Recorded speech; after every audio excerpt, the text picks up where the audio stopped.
Good morning. Today we're reading from Luke chapter 20, and we'll be reading the whole chapter. Now it happened on one of those days, as he taught the people in the temple and preached the gospel, that the chief priests and the scribes, together with the elders, confronted him and spoke to him, saying, "Tell us, by what authority are you doing these things? Or who is he who gave you this authority?" Notice the lowercase h on the he and then the capital Y on you. But he answered and said to them, "I will ask you one thing and answer me." So this is interesting. He's asked a question and then his answer is a question.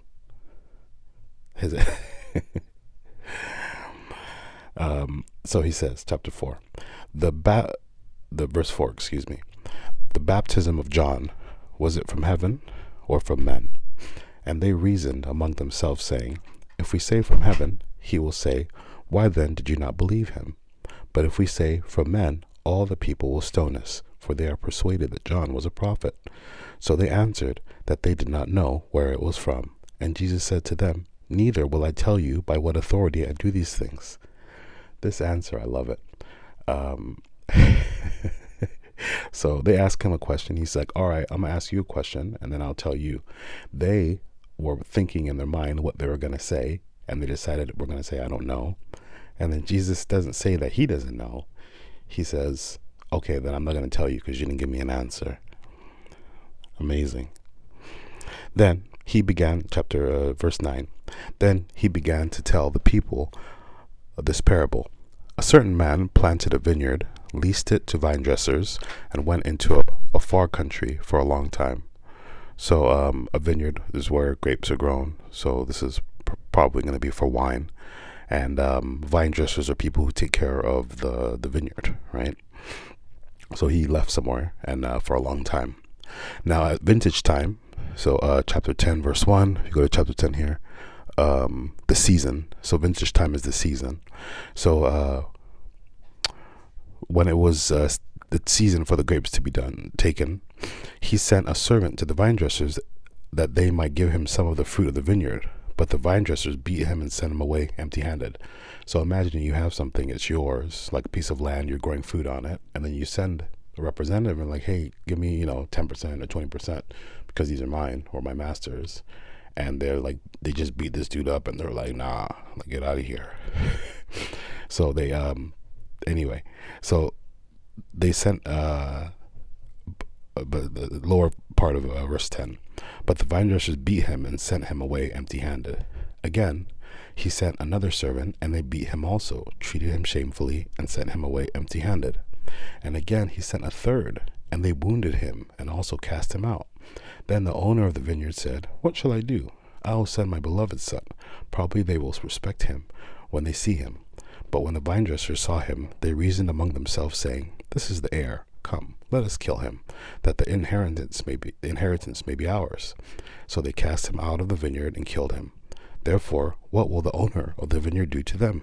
He will come and destroy those vine dressers and give the vineyard to others. And when they heard it, they said, "Certainly not." Then he looked at them and said, "What then is that is written? The stone which the builders rejected has become the chief cornerstone." This is very deep.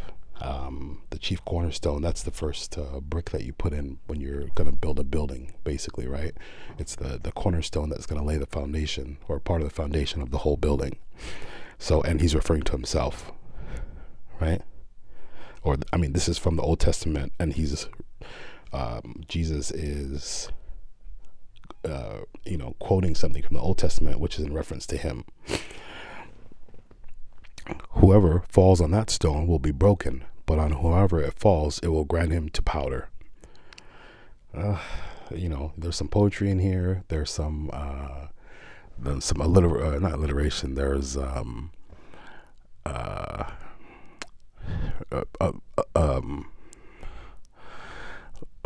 alluding to other things. I mean, I don't want to get into this one. I feel like it might take a little long, so let me just keep reading.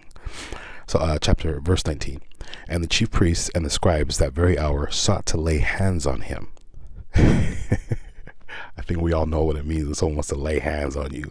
What are they going to do next? Try to take you, hurt you, do something bad to you. So they sought. So they were thinking about how, or trying to figure out how to lay hands on him, but they feared the people, for they knew he had spoken this parable against them.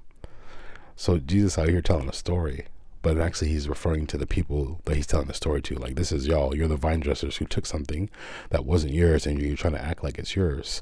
Just wait until the master comes and just sends his army to destroy every last one of them.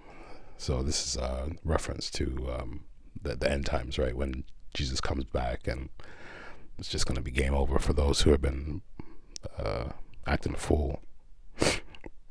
So verse 20. So they watched him and sent spies who pretended to be righteous, in that they might seize on his words, in order to deliver him to the power and the authority of the governor. Then they asked him, saying, Teacher, we know that you say and teach rightly, and you do not show personal favoritism, but teach the way of God in truth. Is it lawful for us to pay taxes to Caesar or not? But he perceived their craftiness and said to them, Why do you test me? Again, answering questions with questions. Show me a denarius, whose image and inscription does it have? So this is the money of the day. And they answered and said Caesar, right? Caesar comes from Rome. So these are the Romans who are overpower of the Israelites at the time, right? So they answered, verse 24, they answered and said Caesar's. And he said to them, Render therefore to Caesar the things that are Caesar's, and to God the things that are God's. But they could not catch him in his words in the presence of the people, and they marveled at his answer and kept silent. Verse 25, render therefore to Caesar the things that are Caesar's, and to God the things that are God's. So Caesar has had money made, and it's his face on this money. So that means that it's his. You and I are made in the image of God and the likeness of God. And what part are we to God to give to God us that he made? Yeah. Oof. Very deep. I really love this one. Verse 27. Then some of the Sadducees who deny that there is a resurrection came to him and asked him, saying, Teacher, Moses wrote to us that if a man's brother dies, having a wife, and he dies without children, his brother should take. You see, they're coming out here with all the questions. So his brother should take his wife after he's died and raise up offspring for his brother. Now there were 7 brothers, and the first took a wife and died without children, and the second took her as wife, and he died childless. Then the third took her, and in like manner the 7th also, and they left no children and died. Last of all, the woman died also. Therefore, in the resurrection, whose wife does she become? For all 7 had her as wife. Verse 34. Jesus answered and said to them, The sons of this age marry and are given to marriage, but those who are counted worthy to attain that age and the resurrection from the dead neither marry nor are given in marriage, nor can they die any more, for they are equal to the angels and are sons of God, being sons of the resurrection. But even Moses showed in the burning bush passage that the dead are raised when he called the Lord the God of Abraham, the God of Isaac, and the God of Jacob. For he is not the God of the dead, but of the living, for all live to him. Oh my God, this is powerful, So at 34, Jesus is talking about customs of the day, right? Like people marrying or given to marriage. And, this is just what everyone knows. But then he said,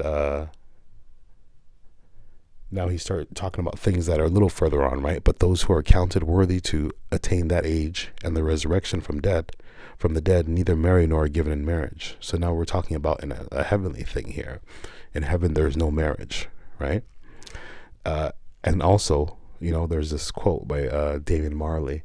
He said, They can kill you once, but they can't kill you twice, right? And this is he's referring to this, right? That's what this is in reference to. Nor can they die anymore, for they are equal to the angels and are sons of God, being sons of the resurrection, right? Once you've been resurrected in Christ, this is the eternal life that we speak of. And there's only one person who can kill a second time, or, what does that mean? Make you disappear, never exist ever? And that would be God, right? So we're talking about things that are a little bit out of our pay grade right now. So anyway, but then he goes into verse 37 and says, even Moses, right? He's giving this example in the burning bush passage, right? This is when the angel of the Lord appears in the burning bush of fire, but then the bush doesn't burn. And he called the Lord the God of Abraham, the God of Isaac, and the God of Jacob. For he is not the God of the dead, but of the living, for all live to him. Ooh, the God of Abraham, Isaac, and Jacob. Like, if you're dead, there's no concern. There's no reference to you. But you would have to be lifted up, right? In Abraham's bosom, if you go back to the Old Testament. There's a few things here. But it's just a very powerful passage, because Jesus is letting people know the actual insight and the truth, right, of the situation. It's wonderful. Okay, anyway, let me finish up here. Verse 39. Then some of the scribes answered and said, Teacher, you have spoken well. But after they dared not question him anymore. And he said to them, How can they say that the Christ is the son of David? Now David himself said in the book of Psalms, verse 40, the Lord said to my Lord, sit at my right hand till I make your enemies your footstool. Verse 44, therefore David calls him Lord. How is he then his son? Right. So the question here is, the Lord, capital L, said to my Lord, right? That's David's Lord. So the Lord is a separate entity to my Lord, right? Because it's one person talking to another person. Sit at my right hand, right? Till I make your enemies your footstool. Therefore David calls him Lord. How is he then his son? So if someone is your son, if someone is above you, like your father, uncle, whatever, you call them my Lord. But then would a father call his son my Lord? So no, he's not your Lord. He's under you, right? Verse 45. Then in the hearing of all the people, he said to all his disciples, beware of the scribes who desire to go around in long robes, love greetings in the marketplaces, the best seats in the synagogues, and the best places at the feasts. Who devour widows' houses, and for a pretense make long prayers. Excuse me. Who devour widows' houses, and for a pretense make long prayers. These will receive greater condemnation. So all these people have been asking him questions, and then he just said, hey, don't watch out for them. Be careful, beware. Because they do this, this, and that, but actually they do this, this, and this. And they're going to receive more condensation because apparently they're representing the word. These are the vine dressers again, right? So anyway, that was Luke chapter 20. Thank you for joining me. I read a chapter a day, sometimes two. Usually Old Testament, New Testament, but today we'll just do New Testament. And we'll be back at it tomorrow. Thanks. Bye.